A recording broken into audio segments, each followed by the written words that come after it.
Hello, busy educator. Being interviewed for an overseas position? Read this first. The environment is stressful in any interview, but it becomes more stressful when you've applied for a position that is located overseas. You're not just going to join a new job, but a completely different country. This means you'll have to relocate and adapt to a different culture. Your entire life is going to change, so make sure you prepare well. Do your research. If the job entails that you have to move to a country with totally different culture and customs, make sure you learn about their basics before applying. Get to know the location of the country and the major languages spoken there. You might have to visit your home country at least once every year, and this would mean a lot of expense. Also, keep in mind that stereotypes are not always true, so free your mind of stereotypes before you research the country. Be realistic. When you go to work in a different country, your employer would be investing a lot in you. Make sure you are honest. If you're planning to leave the job in a couple of years, you should discuss this during the interview. Also, be realistic in your expectations. Going to another country would mean you have to face certain challenges. If you feel you're not flexible enough for that, it's best to let your employers know beforehand. Understand the audience. Since different countries have different cultures, you need to understand the expectations of your students before you apply for the job. All schools have different responsibilities and expectations.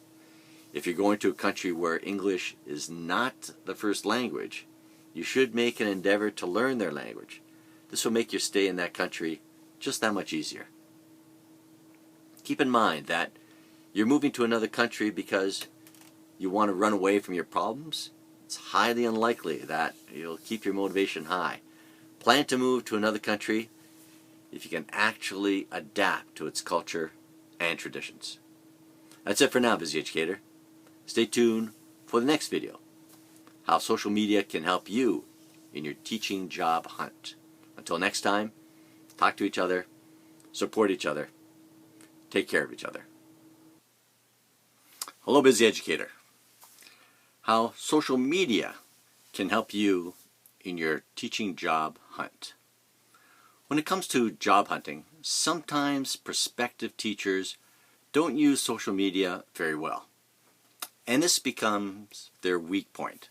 Social media is as important in teaching as in any other industry. Your social networking profile is like your informal resume, so keep only those things on it that you would like to share with everyone. Teachers have to maintain a leading role, so it's best to keep your profile clean and professional. Here are some ways in which social media can help your job hunt. Build connections. You can create a professional profile on LinkedIn and build some great connections. Once you create a profile and connect with the people you know, LinkedIn will automatically connect you with others in your industry. A social bio. Social media is an informal platform to showcase your skills. You cannot discuss everything during the interview. These days, many organizations check a candidate's social profile before hiring them. If your profile reflects your passion about the subject, they will instantly accept you. However, if you have shared objectionable material on your social media channels, they might have second thoughts about bringing you into their organization. Professional development. When you're on social media and connected with people in your industry, you get to learn many things. This can help you during the interview. When the human resources team interviews you, you can discuss all the latest advancements in the subject you've majored in. This way, they'll be convinced that you have a genuine interest in the subject you're planning to teach. Showcase your work. With a social media presence, you can showcase all your achievements without stuffing them in your packed resume. If you have recently presented a paper at a conference and didn't get a chance to mention that in the interview, you can mention it on social media. If the HR team checks your social media profile, they'll get to know more about you. That's it for now, busy educator. Stay tuned for the next video. Teachers, don't break the social media rules. Until next time, talk to each other, support each other, take care of each other. Hello, busy educator.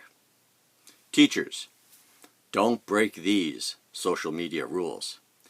In the age of smartphones and social media, almost all students are on platforms such as Facebook, Instagram, and Twitter. So are many school principals and other school faculty. There have been news stories about teachers being fired for inappropriate social media updates. In such a scenario, it's very important to understand some basic social media rules that apply to teachers. Do not add everyone. As a rule of thumb, add your students only after they graduate. This will make social media easier for you. When it comes to adding a friend or following someone, maintain a professional distance. If you find a student trying to stalk you, it's best to block them on social media. All platforms have blocking functions that you can use. Keep it clean. Don't post pictures related to or showing alcohol or drugs. As a teacher, you are an authority figure and students look up to you. Don't give them a reason to think that alcoholism or drug abuse is cool. Also, don't show gang signs or inappropriate tattoos. All these things can get you in trouble with the school organization. Don't share anything inappropriate. There are certain social media apps that promise 100% confidentiality, but remember that there are several loopholes in them. For example, if you share a picture with someone on Snapchat thinking that they can't save it, think again. There are ways by which people can screenshot snaps without letting the sender know about it. Don't complain about your job. It's a good practice for all employees. Never complain about your job, especially if you have school authorities or co-workers on your list. You might think that complaining would be okay if it's set to private, but it's not. Always maintain a positive image on social media. Don't post student photos. That is the biggest mistake you can make. All parents have their own choices about posting their children's pictures online. Don't breach their privacy. Such an act can land you in a lot of trouble and even get you fired. That's it for now, busy educator. Stay tuned for the next video. Social media for teachers. Some nuggets of advice. Until next time, talk to each other, support each other, take care of each other. Hello, busy educator. Social media for teachers. Some nuggets of advice. Social media is highly accessible and addictive. And this is why you'll find almost everyone on social media. Teachers, principals, and students are no exceptions. They're all present on social platforms. While in the classroom the interactions are more formal, on social media there's a certain casualness. This is why it's very important to understand the social media environment and how to behave on it. What effect can it have on you? You share your personal details and photos on social media. When you befriend students, you're opening yourself to them on a personal level. This can jeopardize your classroom relations, and they may take you less seriously because of the content you've opened up for them. It's not a good idea to add or follow your students. Also, keep your personal posts as private as you can so that others can access them. What are privacy settings? On Facebook, you control who can add you in their friend list. However, on Twitter, anybody can follow you. If you don't want a particular person to follow you or comment on your tweets, you can block them. However, keep in mind that your tweets are public, so it's best to keep them clean and appropriate. Facebook posts can be marked private. When you post any personal details or photos, always mark them as private and never share any objectionable material on social media. Keep these points in mind whenever you post something on social media, because you never know who's watching, who's reading. Searchable. Whatever content you post is searchable on Google. So whatever you post on Twitter can be found using Google forever. It's not going anywhere. Your post from 2005 can come back to haunt you. Your post will always be there, even after 30 years. So think before posting. Copyable. Anything you post can be copied, even on apps that promise they don't let others copy. For example, your photos on Snapchat can be copied and saved. Invisible audience. Even if you post something privately on Facebook, it can be propagated by one of your friends. Nothing is private, and everything can be seen by an invisible audience. But don't be afraid of social media. It can be very helpful in building connections and reaching out to better prospects. Just make sure you use it judiciously, and don't post without thinking carefully about it. Platforms such as Facebook, Twitter, and LinkedIn can give you a lot of power if used wisely. That's it for now, Busy Educator. Stay tuned for the next video. How to attract employers using your social media profile.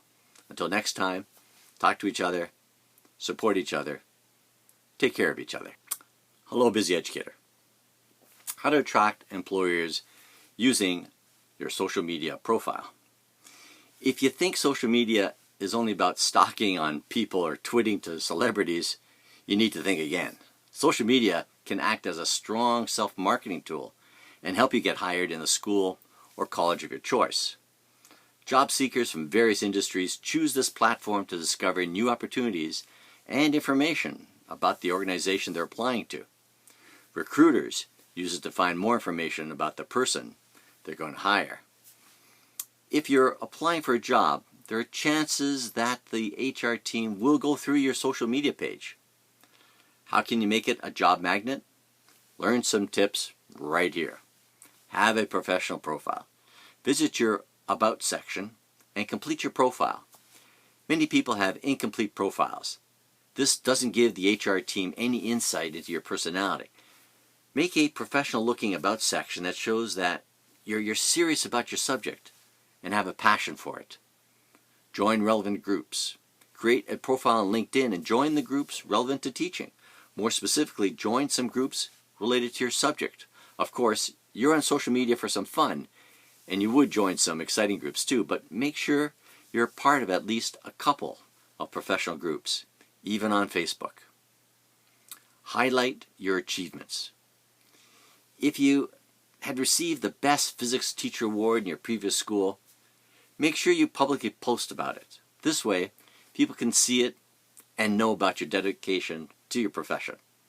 And when you send an application for a job, they'll visit your profile and see that you are indeed a good candidate. Keep updating your profile. If you're on LinkedIn, and you should be, update your profile every time there's a change in your professional life. If you've switched schools, update it there. And if you received a promotion, edit to your profile to reflect your new position. That's it for now, Busy Educator. Stay tuned for the next tip. How to get disqualified using your social media profile. Until next time, talk to each other, support each other, take care of each other. Hello, Busy Educator. How to get disqualified using your social media profile.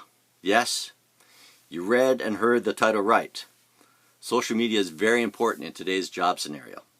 While a positive presence can help you score a good job, a negative presence can cost you the job you already have. Social media reflects your true personality.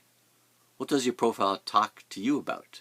One politically incorrect remark will not just tarnish your image, but can also result in disqualifying you from an attractive job possibility. Here are some of the mistakes you should avoid when you're on social media. Not being visible. When you send your resume to a school and they think you're a good candidate, the next thing they would want to do is look at your profile. If they don't find you online, you'll miss an opportunity to impress them. With a public professional profile, you can let them know that you're a serious and a passionate candidate. You don't have to make everything public, just make your About section public. Being offensive. Today's schools and colleges have students from a variety of cultures and backgrounds. If you post racial jokes or offensive comments, you'll instantly be disqualified for the job. The same applies to rude or sexist posts. Being under the influence. Your friends might think that posting pictures of expensive alcohol that you had at a party is cool, but your employers will not think that. Any pictures of or related to alcohol or drugs will lead to instant disqualification. Too many selfies. If you're swayed by teenager-ish trends, They'll not give you a positive image of yourself. School authorities are looking for role models who can inspire students and act as leaders. Posting too many selfies, especially if they are sexual in nature, doesn't reflect well on a teacher's personality. Poor grammar. Even if you're a math teacher and think that grammar isn't important, it actually is. Good schools and colleges look for teachers who are good with their verbal communication skills. Make sure you don't use common internet slang to look cool. It shows that you're not good with grammar. That's it for now, Busy Educator. I hope you enjoyed this 22-day video course on how to get a teaching job. Until next time, talk to each other, support each other, take care of each other.